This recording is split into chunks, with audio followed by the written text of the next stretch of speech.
bonsoir auditeurs et auditrices de Radio Horizon. Dans cette édition, nous allons parler de l'importance de l'acte civil. Nous allons également parler des travaux de rénovation de la salle informatique de la bibliothèque municipale de Thiévié. L'ONG Agide forme les groupements maraîchers sur la technique JFEC et l'irrigation goutte à goutte.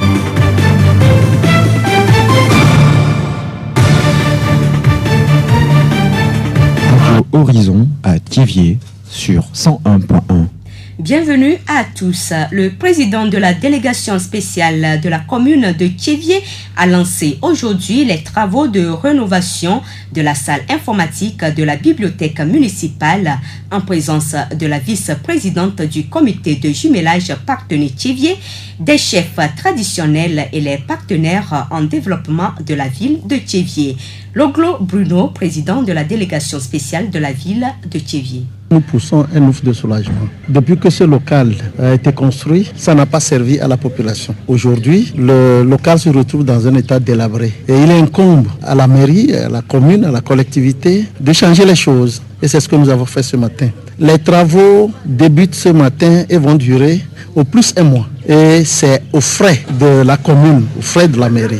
Qu'aucun sacrifice n'est grand quand il s'agit de la jeunesse. Ce que nous allons faire ici va être mis à la disposition de la jeunesse. Il y aura des ordinateurs, il y aura tout ce qui compose les TIC, il y aura une connexion Internet qui va être mise à la disposition de la relève de demain. Ce centre informatique va bénéficier de l'appui technique du comité de jumelage de Parthenay.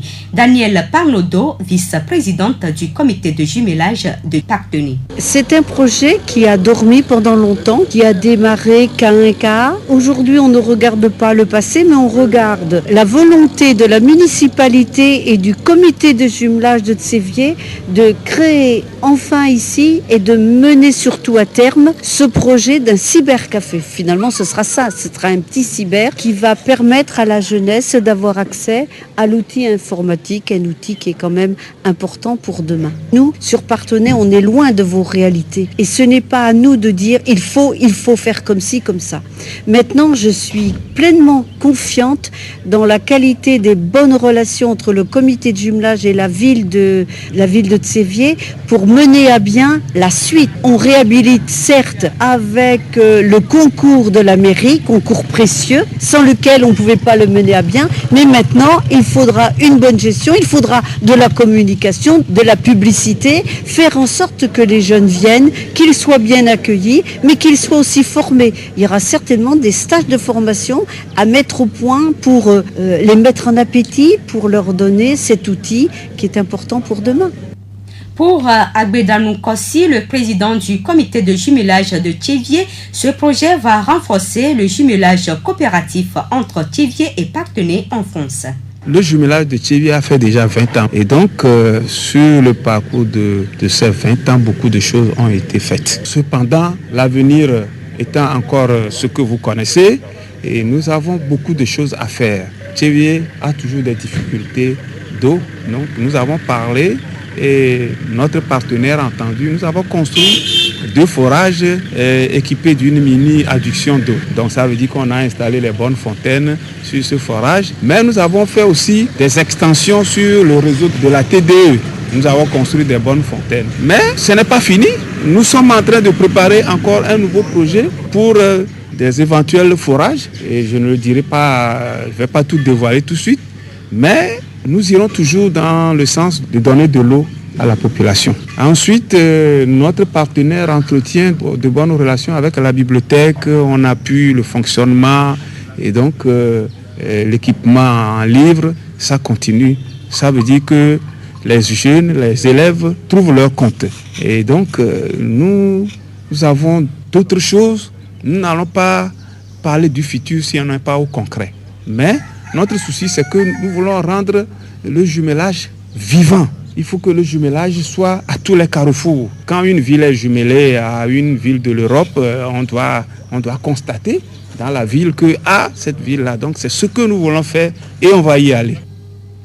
Après cette cérémonie de lancement des travaux de rénovation de la salle informatique de la bibliothèque municipale, Daniel Parnodo a effectué une visite de courtoisie à l'EPP d'Avimondi. Le cadre des échanges scolaires avec une école de partenaires, celle de Montgazon, dont l'institutrice et même la directrice sont très favorables à ces échanges, et l'école de Davimondi. Certains sont sceptiques parce qu'ils se disent « Oh, ça marche jamais fort ». Mais moi, je veux dire, d'abord en tant qu'ancienne enseignante, dans l'éducation, on ne sait jamais ce que l'on sème. Et si aujourd'hui, dans les têtes des enfants, à une période où la France est frileuse, a peur de ses immigrés, a peur de l'autre, si on sème des graines d'amitié, de l'enrichissement culturel, eh bien on ne sait pas pour demain, on aura éveillé un cœur, une intelligence, et peut-être que notre France ira mieux. Donc je vais dire, on apporte peut-être au Togo, mais le Togo nous apporte beaucoup. Merci le Togo de nous ouvrir cœur et intelligence. Cette belle amitié entre Partenay et Thiévié a ému les jeunes élèves de l'EPP d'Avimondi.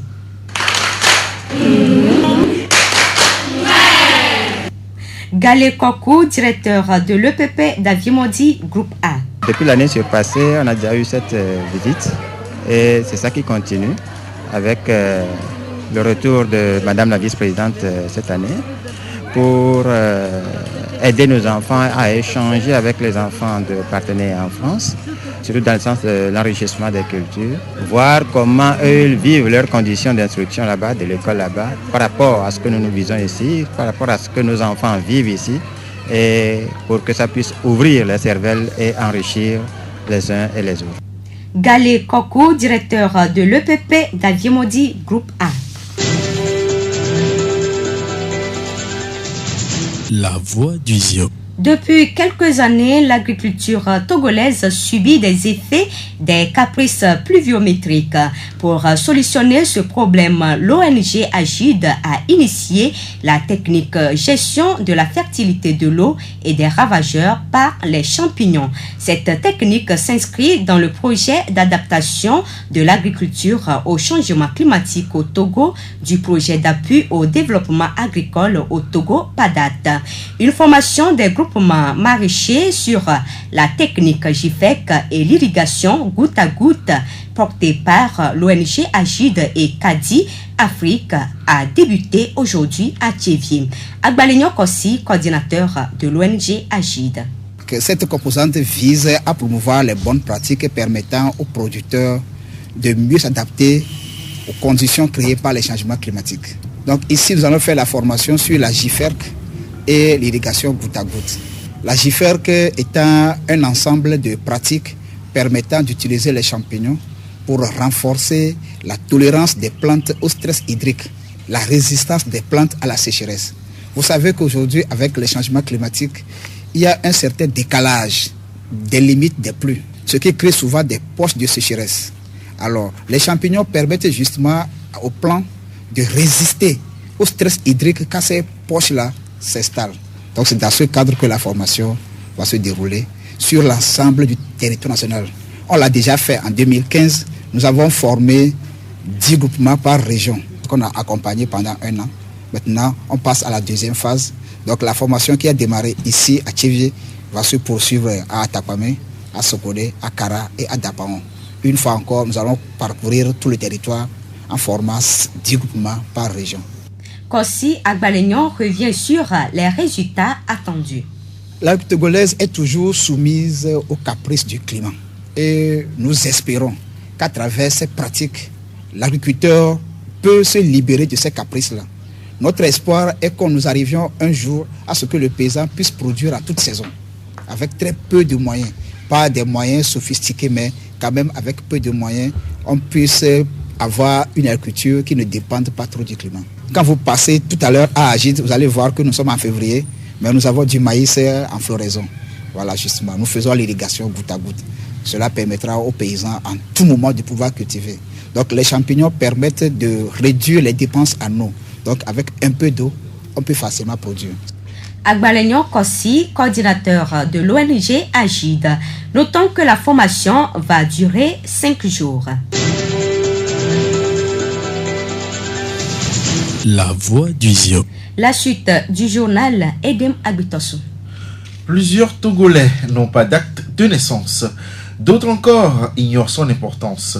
Pour les amener à posséder cet acte, la coopération allemande GIZ et la mairie de Thiévié mènent des campagnes de sensibilisation sur le bien-être, l'importance et la valeur de l'acte de naissance dans la préfecture du Zian.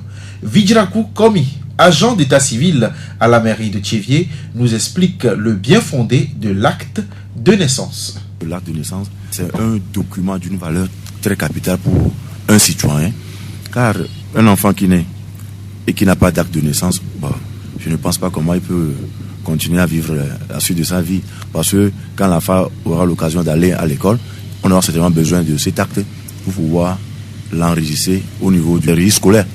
Donc, l'acte de naissance, moi je demanderais tout simplement à tous parents qui n'ont pas cette culture en tête de prouver aux gens que l'acte de naissance a une importance très très capitale pour leur famille. Donc je leur demanderais tout simplement que dès qu'ils mettent au monde un enfant, de vite courir vers les services d'état civil pour qu'on puisse leur délivrer les actes de naissance. Un enfant qui naît par exemple est dans un délai de 45 jours qu'on n'arrive pas à lui déclarer, c'est que cet enfant est né hors délai, on ne peut plus lui établir un acte de naissance. Il sera maintenant obligé d'aller à la justice afin d'aller se faire confectionner un jugement supplétif. Quelles sont les procédures d'obtention d'actes de naissance? Monsieur Vijrakou Komivi. Dès qu'un enfant naît à l'hôpital, il y a les sages-femmes qui leur délivrent une déclaration de naissance. Les parents nous amènent cette déclaration de naissance et à notre niveau, nous, on leur tend une fiche de déclaration de naissance. C'est une fiche qui remplit des renseignements sur lesquels il y a le nom des parents, le nom de l'enfant, sa date de naissance et consorts. Dès que le parent finit de remplir la fiche, il nous restitue la fiche, il nous donne une somme de 1000 francs. C'est le frais d'établissement de l'acte de naissance. Puis on procède à la délivrance de l'acte. Et dans un bref délai, on leur donne un rendez-vous de venir faire le retrait. Et à certains enfants qui sont nés à la maison, pour plus de sécurité, on leur demande tout simplement que peut-être il y a un responsable, un chef de quartier, un chef canton qui adresse une note et qui remet à la maman du bébé. La maman du bébé nous présente ce document, nous on se base sur ça pour leur délivrer l'acte de naissance. Ou bien des fois, on demande à la maman si vraiment elle pense qu'elle a un enfant, elle n'a qu'à nous amener l'enfant. On verra si vraiment c'est son bébé pour pouvoir lui établir l'acte de naissance. Que prévoit l'État pour ceux qui n'ont pas d'acte de naissance? Ceux qui n'ont pas d'acte de naissance, l'État a prévu quelque chose pour les gens de ce cas. Déjà au niveau de l'État civil, nous on n'a plus l'opportunité de leur délivrer l'acte de naissance. Ces gens sont maintenant contraints d'aller à la justice pour se faire confectionner un jugement supplétif. Mais dès qu'on leur délivre le jugement supplétif, tout simplement ils auront besoin de revenir à l'État civil de la mairie ou bien à la préfecture pour faire la transcription de l'acte. Parce que le jugement supplétif qu'on établit à la justice, c'est un acte. Pour que cet acte puisse avoir plus de valeur, il va falloir qu'on passe à la transcription du jugement supplétif. Parce que dans la situation de certains dossiers comme le passeport, la nationalité, il exige l'acte transcrit avant de procéder à la confection des documents. Nous remercions M. Vijrakou Komivi, agent d'état civil à la mairie de Thiévié.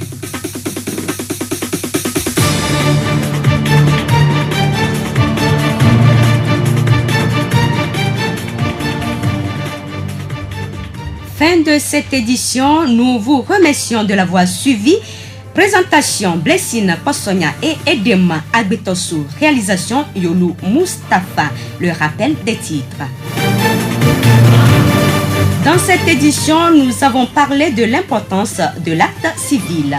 Nous avons également parlé des travaux de rénovation de la salle informatique de la bibliothèque municipale de Thiévié. L'ONG Agide forme les groupements maraîchers sur la technique JPEC et l'irrigation goutte à goutte. Nous vous quittons avec cette pensée de Theodore Roosevelt. Le seul homme à ne jamais faire d'erreur est celui qui ne fait jamais rien. Bonne nuit à tous.